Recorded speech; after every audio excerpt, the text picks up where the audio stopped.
Hello. आज हम इस वीडियो में बात करेंगे स्टेजेस इन प्रिपरेशन। किसी भी एग्ज़ाम, किसी भी कॉम्पिटिटिव एग्जामिनेशन के लिए क्या क्या स्टेजेस होती हैं हमारे फाइनल सिलेक्शन तक के लिए। तो मैंने इसमें 3 स्टेजेस के बारे में बात की है इस प्रेजेंटेशन में, इस वीडियो में। तो मैं चिराग हूँ और मुझे बिहार पब्लिक सर्विस कमीशन में असिस्टेंट इंजीनियर में 11 रैंक मिली थी। मैं देखता हूँ कि कुछ मेरे जो कलीग्स हैं, दोस्त हैं जो प्रिपरेशन करते हैं, वो बहुत जल्दी गिव इन कर देते हैं, उन्हें प्रॉपर गाइडेंस नहीं मिलती।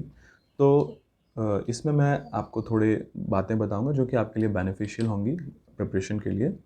और अगर आपको इससे फ़ायदा हो तो आप इसे किसी एक नीडी पर्सन को शेयर कीजिएगा। तो what do I mean by stages? तो स्टेजेस का मतलब क्या है, मैं आपको क्या बताना चाहता हूँ। स्टेजेस का मतलब ये है कि आपके डेवलपमेंट में कुछ स्टेप्स होते हैं। आपका फाइनल सिलेक्शन होना गोल है, फाइनल गोल है, तो उधर तक पहुँचने के लिए कुछ स्टेजेस रहती हैं। तो उन स्टेजेस के बारे में मैं बात करना चाहता हूँ। मैंने 3 कैटेगरी में उनको रखा है। तो हम कॉमनली मेरे दोस्त लोग क्या मिस्टेक करते हैं वो मैं आपसे डिस्कस करना चाहता हूँ। तो by dictionary it says a point, period और step in a process of development. तो आपके डेवलपमेंट में फाइनल आप सिलेक्शन लेने में आपके क्या क्या स्टेप होते हैं। तो स्टेज 1 होती है building knowledge base, the knowledge base. ये जब आप डे 1 से प्रिपरेशन शुरू करते हैं तो ये आपकी स्टेज को मैंने नाम दिया है स्टेज 1, द नॉलेज बेस। इसमें आप क्या करते हैं, आप अपनी नॉलेज को जितना ज़्यादा से ज़्यादा बढ़ा सकते हैं उस पर आप काम करते हैं।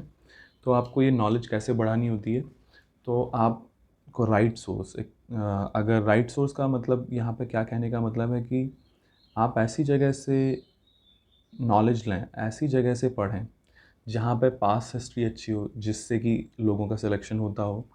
आपको अगर कोचिंग जाना है तो ये है कि अच्छे जगह पर जाएं जहाँ पर रिज़ल्ट आता हो या अच्छे से पढ़ाया जाता हो। और अगर स्टडी मटेरियल कोई अच्छा है तो आपको राइट सोर्स के लिए उसे देखना पड़ेगा कि वो अगर सही है कि नहीं, उससे पढ़ के लोगों का सिलेक्शन होता है कि नहीं होता है, और मुझे मैं क्या ये राइट सोर्स है कि नहीं है, ये देखना है। और नॉलेज बेस में क्या आपको ध्यान रखना होता है कि आपको स्टैंडर्ड ही डेटा पढ़ें। स्टैंडर्ड जो डेटा होता है या स्टैंडर्ड जो बुक होती है वो कम ही है। हम क्या करते हैं, मार्केट में देखते हैं कि एक सब्जेक्ट के लिए ये भी 5 बुक्स हैं, बहुत अल्यूरिंग, बहुत चमकने वाली किताबें, और बहुत दिखने में ऐसा लगता है कि बस इसको खरीद ही लें। तो आपको क्या करना है, स्टैंडर्ड बुक लेनी है लेकिन कम ही लेनी है। आपको अपना डोमेन को, नॉलेज बेस में भी आपको नॉलेज बेस बढ़ाना है, लेकिन आपको स्टैंडर्ड डेटा पढ़ना है। एक्चुअली ये नहीं कि आप लोकल कोई भी कहीं से भी डेटा उठा के, जो कि जिसका आपको पता नहीं है कि डेटा सही भी है कि नहीं है, अपडेटेड भी है कि नहीं है। तो आपको स्टैंडर्ड डेटा पढ़ना है। और लेस का मतलब, मेरे कहने का मतलब ये है कि आपको ज़्यादा चीज़ों के पीछे नहीं भागना। आपको स्टैंडर्ड कोई कोर्स मटेरियल, एक कोचिंग इंस्टीट्यूट, एक पाथ को आपको अपना लेना है और उस पर ही आगे चलना है। Do what ever possible. इस नॉलेज बेस को बढ़ाने के लिए आपको जो भी पॉसिबल वेज, मैं आपकी सभी की लाइफ को नहीं जानता, आप जिस भी पोजीशन में, अगर आप जॉब में हैं, अगर आप अभी फर्स्ट ईयर के स्टूडेंट्स हैं, मुझे क्वेरी आती है कि मैं अभी फर्स्ट ईयर में हूँ और मैं प्रिपरेशन करना चाहता हूँ। तो डू वट एवर पॉसिबल। इस नॉलेज बेस को बढ़ाने के लिए आप जो भी स्टैंडर्ड मटेरियल है, जहाँ से भी सिलेक्शन होता है उस पोस्ट के लिए, उस एग्ज़ाम के लिए, तो आपको उसके लिए आपको ढूंढना पड़ेगा। और आपको अपना नॉलेज बेस बढ़ाना पड़ेगा, आपको ज्ञानी बनना पड़ेगा, आपको सारा चीज़ों को सोखना पड़ेगा, मतलब नॉलेज को। तो ये था स्टेज 1। इसके बाद है स्टेज 2, द टारगेट। इसको मैं बोलता हूँ, अगर आपने नॉलेज बेस बना लिया, अभी आप एक्चुअली अभी आप ज़्यादा मैच्योर नहीं हुए थे प्रिपरेशन में, आप हो रहे थे, सीरियस हो रहे थे, नॉलेज बेस बन रहा था, लेकिन अब एक दिन ऐसा आएगा कि जब आपको टारगेट ही चूज़ करना पड़ेगा। क्योंकि हमारे कम्पिटिटिव इन्वायरमेंट में बहुत सारे एग्ज़ाम्स होते हैं। बहुत सारे एग्ज़ाम्स का मतलब XYZ, जैसे इस पिक्चर में दिखा रखा है कि ऐसे 5 एग्ज़ाम्स हैं, तो वो लम सम लमसम कुछ कुछ मिलता है, सारे ही आपको अलाउर करते हैं कि ये भी मेरा हो सकता है, वो भी मेरा हो सकता है, कुछ भी मेरा हो सकता है। लेकिन एक्चुअली आपको क्या करना पड़ेगा, ये दूसरी स्टेज जो है द टारगेट, तो इसमें क्या करना है आपको, आपको ये पहचान करनी है the specific need of the exam. Actually knowledge base में क्या हुआ कि आपने पढ़ा चीज़ों को, लेकिन उस चीज़ से मेरे एग्ज़ाम में क्या आता है, specific need of exam. Her her exam, दुनिया का हर एक एग्ज़ाम, उसकी एक स्पेसिफिक रिक्वायरमेंट होती है। अभी अगर मैं 12th क्लास का फ़िज़िक्स का एग्ज़ाम लिखूँगा तो मैं अच्छे से नहीं कर पाऊँगा, क्योंकि उसकी जो रिक्वायरमेंट है वो मुझे अभी याद नहीं है, या मैं उसको अच्छे से परफ़ॉर्म नहीं कर सकता। तो ऐसे ही हर एक एग्ज़ाम, लाइक फॉर एग्ज़ाम्पल एक जूनियर इंजीनियर का एग्ज़ाम है Rajasthan public service commission RPSC का, तो उसकी रिक्वायरमेंट होगी, उसका एक सिलेबस होगा, उसकी रिक्वायरमेंट होगी, उसमें एप्टीट्यूड आएगा, राजस्थान का जीएस आएगा। तो ऐसे ही आपको नॉलेज बेस में आपको उसको सेग्रीगेट करना होता है इसमें, कि जिस चीज़ के लिए आपको जो चीज़ पानी है, पांचों चीज़ों में से एक चीज़, कोई एक चीज़ जो कि मार्केट में अवेलेबल है, जो कि फॉर्म्स अवेलेबल, उनमें से कोई एक फॉर्म, एक पोस्ट जिसके लिए आप अपना फोकस करने वाले हैं। This is the most important thing, this is the most important like stage also. आज मतलब स्टूडेंट्स कैंडिडेट्स को यही नहीं पता रहता कि वो एक्चुअली किस एग्ज़ाम के लिए कुछ मतलब फोकस्ड हैं। वो सीज़नल तैयारी करते हैं, वो मतलब अभी 6 महीने के लिए वो एग्ज़ाम आ रहा है, तो वो डिफरेंट वर्ज़न, मतलब कोई उसका हर एग्ज़ाम, कोई भी सभी एग्ज़ाम तो सेम नहीं होते हैं, उसका नेचर कुछ और होगा, दूसरे का नेचर कुछ और होगा। तो वो क्या करते हैं, 6 महीने उसके पीछे भागते हैं, फिर 3 महीने लगता है कि वो भी हो सकता है, तो फिर उसके पीछे भागेंगे, फिर किसी और के पीछे भागेंगे।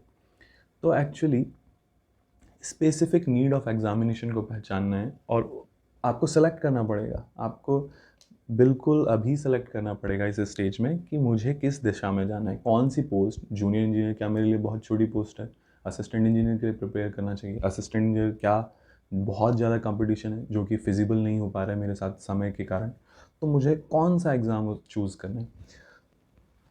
और ये जो चीज़ है जिसके बारे में मैं आपसे बात करना चाहता हूँ, द सिलेबस डिजाइन।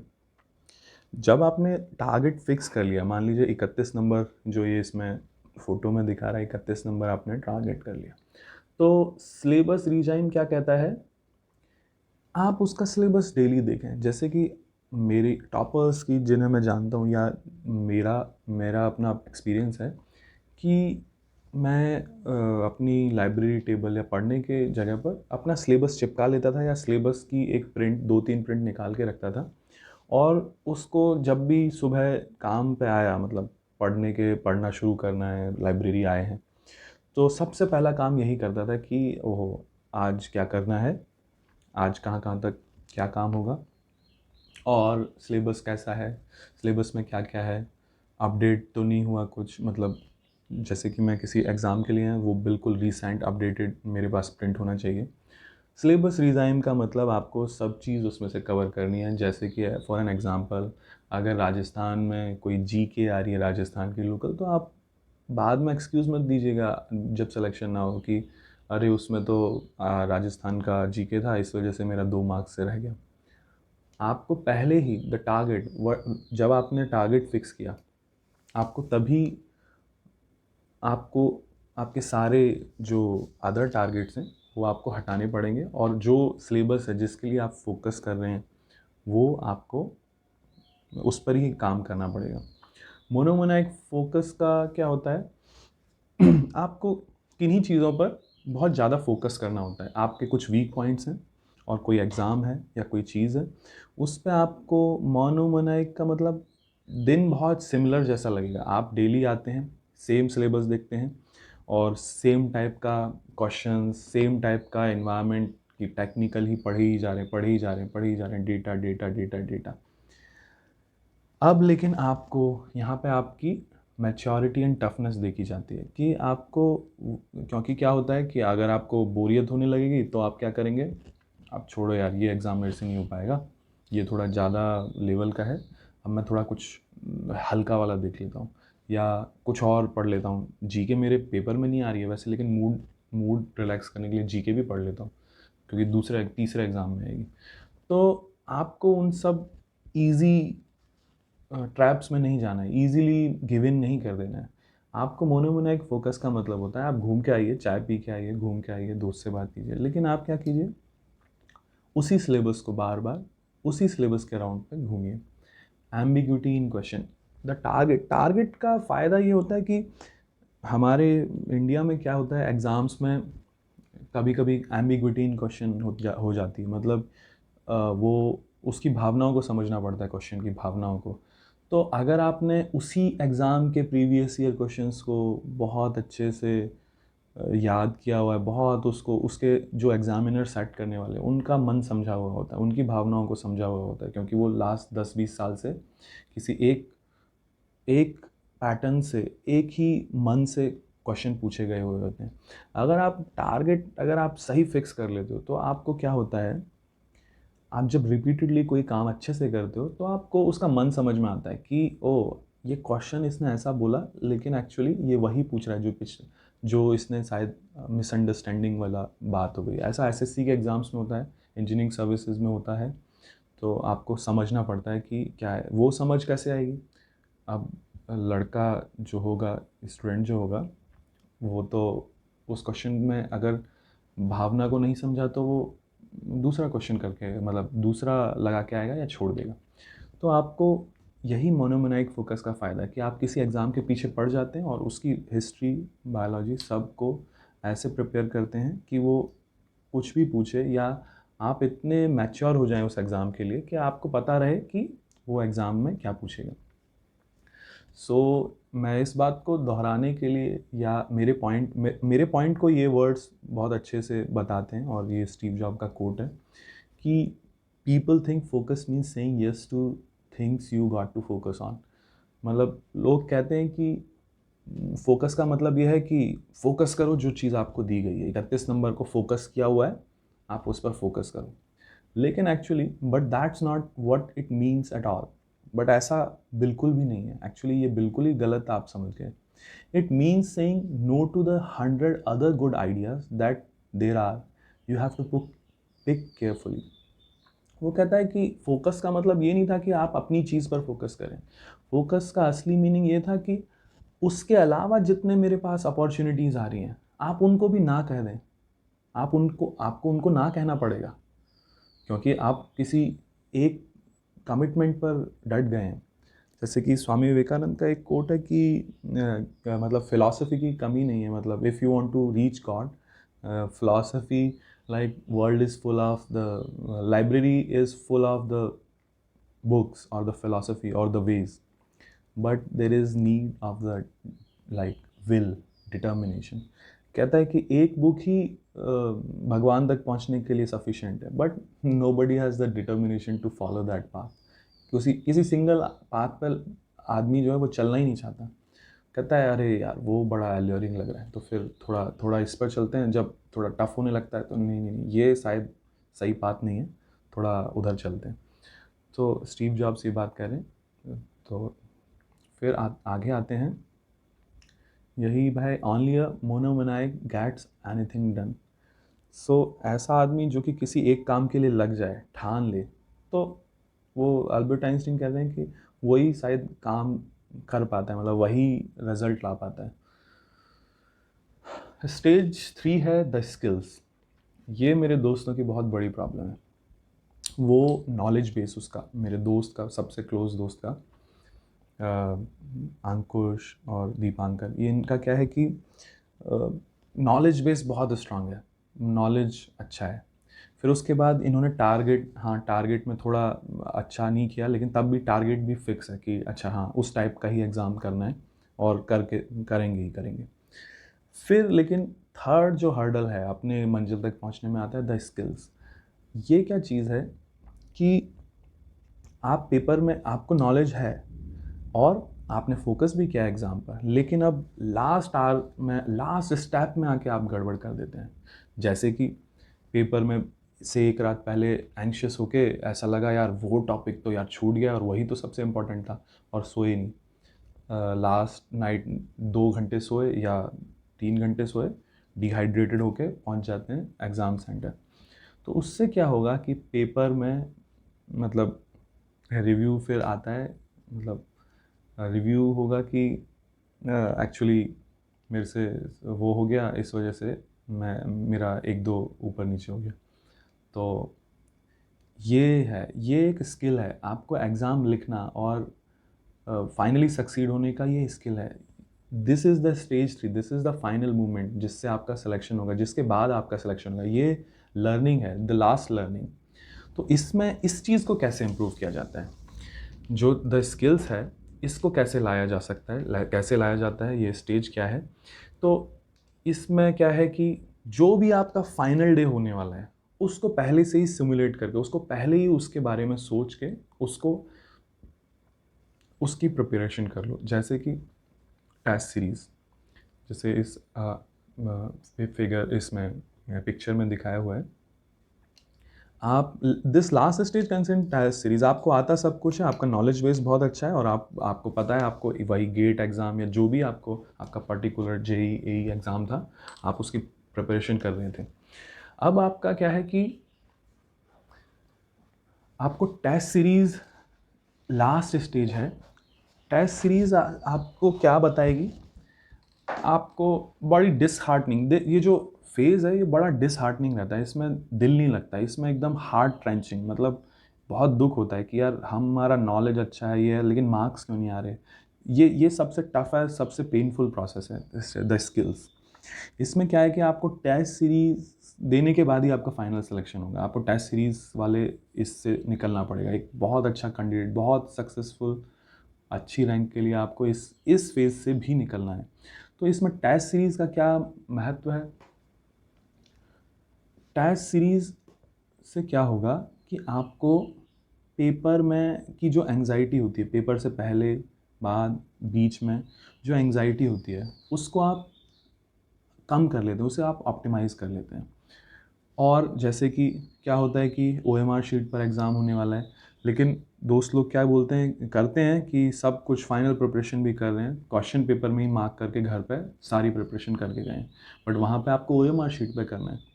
तो मेरे दोस्त का भी क्या हुआ है कि 2 क्वेश्चन 3 क्वेश्चन वो गलत मार्क करके आ गया। तो आपको पता ही है कि 1 2 3 क्वेश्चन की क्या वैल्यू है। आपने फर्स्ट स्टेज में उसको नॉलेज बेस में रखा, फिर उसके बाद आपने उसको रिवाइज़ किया, आपने इतनी सारी चीज़ें करी, लेकिन उसके बाद आप फाइनली बी की जगह पे सी पर मार्क करके आ गए, तो एग्ज़ामिनर आपको मार्क्स नहीं देगा। द कम्फर्ट, मतलब आपको कंफर्टेबल फाइनल सिचुएशन के लिए आप बिल्कुल कंफर्टेबल हो जाएं। आप ऐसी, मतलब आप टेस्ट सीरीज़ का भी एक फाइनल वर्जन रहता है कि टेस्ट सीरीज़ फाइनल मोक्स, कि उसमें आप सोने बैठने की तैयारी कर लें कि मुझे कितना सोना है और फिर कितना, 3 घंटे बैठ के 1 घंटे का ब्रेक देके, मान लीजिए 2 पेपर हैं तो आप उसी हिसाब से प्रिपरेशन कर लें। तो जो टेस्ट सीरीज़ है इसमें क्या होता है, पेनफुल क्यों है कि बंदों को रेस्पॉन्स अच्छा नहीं मिलता उनसे, उनके मार्क्स नहीं आ रहे, उनके 50 से मार्क्स ही नहीं बढ़ रहे। तो वो क्या होता है कि डिसहार्टन होके टेस्ट सीरीज़ लिखना ही बंद कर देते हैं, वो बैक हो जाते हैं, स्टेज 2 पर ही चले जाते हैं। लेकिन एक्चुअली जो लर्निंग कर्व है या जो आपकी सीखने का जो एक कर्व होता है कि आप सीखते कब हैं, आप रिपीटेडली अगर आप करेंगे तो धीरे धीरे इम्प्रूवमेंट होता है। ऐसा नहीं होता कि आप टेस्ट सीरीज़ मतलब 50 टेस्ट दिए, 20 टेस्ट दिए और उसमें ही आपका सही नहीं आ रहा, क्योंकि इसलिए भी सही नहीं आ रहा होगा क्योंकि आप उसे एनालाइज नहीं कर रहे, आप अपनी रिपीट, आप गैप नहीं दे रहे। आपको एक टेस्ट देके उस पर बहुत काम करना होता है, उसके बाद तो आपको 2-3 दिन, शुरू के टेस्ट में तो 2-3 दिन भी कम होते हैं, उनको हर मिस्टेक को देखना कि why this happened with me, यही मेरे साथ, इस टाइप की गलती ही क्यों होती है मेरे साथ। तो आपको उस पर काम करना है। तो उस पर काम करके अगर सही मायनों में पर टेस्ट, अगर हर टेस्ट में अगर इम्प्रूवमेंट करता है ना, तो उसके ग्रेजुअली मार्क्स बढ़ते हैं, ग्रेजुअली। मान लीजिए नेक्स्ट में उसका मे बी कम भी आ जाएंगे, लेकिन ग्रेजुअली ग्रेजुअली ग्रेजुअली अगर वो सही से एनालिसिस कर रहा है, अगर वो सही से उसको टाइम दे रहे हैं, तो वो मार्क्स बढ़ने लगते हैं। ऐसा नहीं होगा कि आपने 50 टेस्ट दिए और आप मार्क्स ही नहीं बढ़े या मार्क्स नेगेटिव और नीचे जा रहे हैं। अगर आपने सही तरीके से, मतलब मेहनत की, मेहनत का मतलब आप उसे सही तरीके से एनालाइज कर रहे हो, उस पर समय दे रहे हो, भागा दौड़ी में ना दे रहे हो। टाइम अगर कम है तो भी भागा दौड़ी में नहीं, ज़्यादा टेस्ट देने से कुछ थोड़ी हो जाएगा। आपको कम ही टेस्ट को लेकिन एनालाइज करना पड़ेगा। अगर आप 10 ही टेस्ट देके जा रहे हैं लेकिन आपको उनको बहुत एनालाइज करना पड़ेगा। एसएससी में जो रैंक 1 इतने अच्छे अच्छे टॉपर्स होते हैं वो 100 150 टेस्ट देके जाते हैं। तो आपको यही स्किल है, यही फाइनल स्टेज है। इसमें आपको एक सोने का देखना है, पेपर से पहले का, पेपर से 4-5 दिन पहले पैनिक ना होने वाली सिचुएशन है वो, उसको कवर करना है। और टेस्ट सीरीज़, जैसे कि मैं लास्ट टाइम में गेट में क्या हो गया था, गेट के एग्ज़ाम में, कि मेरे पास कुछ पढ़ने के लिए बचा ही नहीं। अब मैं सिर्फ इम्प्रूव हो सकता हूँ टेस्ट सीरीज़ से, और ना ही मेरे पास टाइम था। मैं एमटेक कर रहा था आईआईटी भिलाई से, तो ना ही मेरे पास रिसर्च के अलावा टाइम बचता था।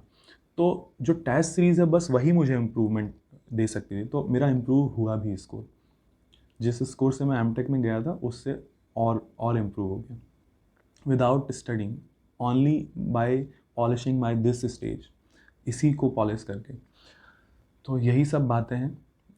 और एक स्पेशल मेंशन ये है कि जब मैं तैयारी करता था इंजीनियरिंग सर्विसेज की, तो एक सर थे नमित जैन सर, उनकी इंजीनियरिंग सर्विसेज में रैंक 1 आई थी सिविल से। तो उनका ये आंसर का भी मैंने स्क्रीनशॉट लिया था। तो जो मैंने बातें बताई उनको ये सर कैसे बता रहे हैं कि previous year papers is the ultimate Bible. कह रहे हैं कि आपको प्रीवियस ईयर क्वेश्चंस बहुत अच्छे से करनेंगे, जो कि आपके नॉलेज बेस का भी पार्ट है। और जो सेकंड स्टेप है कि आपको फोकस में भी यही बात आएगी कि आपको उसी एग्ज़ाम के प्रीवियस ईयर क्वेश्चंस को, those are bibles, those are the like, आपका प्रियम्बल है, आपका कॉन्स्टिट्यूशन है उस एग्ज़ाम का। फिर test series is ultimate teacher. Test series सबसे पेनफुल थर्ड स्टेज में आ रहा है कि आप उसी से ही सीखेंगे। आप कर लीजिए लेकिन पेपर में जो परफॉर्मेंस होगी वो बहुत डिपेंड करती है टेस्ट सीरीज़ राइटिंग पर। Backlog is worst enemy and so sincerity, discipline, hard work and consistency will help you to sail through this journey. पुराना काम, कि आप पुराना काम नहीं कर रहे हो और नया नया काम जुड़ता जा रहा है, तो आपको समय देके उस पुराने काम को भी करना है, नए काम को तो डेली डेली करते ही रहना है, पुराने काम को तो सिंसियरिटी, ये सब मोनोमोनाइक फोकस का पार्ट है कि आप किसी एक चीज़ को ठान लिया और आपको करना ही है। आपको अगर 6 घंटे 5 घंटे एक दिन में देने हैं, तो आप उसको निकालिए कैसे भी। Knowledge is necessary, courage is even more important. Knowledge base was like, वो तो फाउंडेशन है, फर्स्ट तो नॉलेज ही है, लेकिन थर्ड स्टेज में लगता है करेज। आप जब देखोगे कि 100 में से 12 ही मार्क्स आ रहे हैं, तो आपका तो पूरा भरोसा ही उठ जाएगा। वो कहोगे कि मतलब कि कोई प्रिपरेशन हुई ही नहीं है। लेकिन आपको करेजियस होके कि नहीं नहीं, मैंने मेहनत तो सीरियसली करी है, देखते हैं क्या प्रॉब्लम है, उसको एनालाइज करते हैं, जो मेरा पेपर गया है उसको एनालाइज करते हैं, तो दैट इज़ करेज। करेज तो नॉलेज से भी बड़ी वर्च्यू है compassion, courage. Compassion to yourself, मतलब कि आप खुद को भी माफ़ करें कि हाँ यार कुछ गलतियाँ तो हुई हैं लेकिन करना तो है, मतलब फाइनली तो कुछ ना कुछ तो फाइनल स्टेज पे पहुँचना है। तो अपने आप को कंपैशनेटली आप अपना साथ दें। Maximum coverage of syllabus is must, don't trust people who advice you otherwise. आप अपना डेली सिलेबस देख रहे हैं, आप डेली उस सिलेबस में ऐसा कोई कोना, ऐसा कोई टॉपिक ना छूट जाए जो कि आपने ना किया हो, जिसके बाद आप कंप्लेन कर पाएँ कि ओ यार, वो टॉपिक मैं पढ़ के नहीं गया था, सारा तो उसी से पूछ लिया। तो ये आपके साथ नहीं होना चाहिए। Revision is oxygen that will continuously fuel your preparation. Revision आपका फोकस में आएगा, और आपका थर्ड स्टेज में आपका टेस्ट सीरीज़ में अगर अच्छा नहीं हो रहा है तो रिवीजन, और रिवीजन तो आपको like it is fundamental thing. आपको रिवीजन, आप भूल जाएंगे, हर चीज़ भूलते हैं, तो आपको हर चीज़ को दोहराना पड़ेगा दोबारा तिबारा।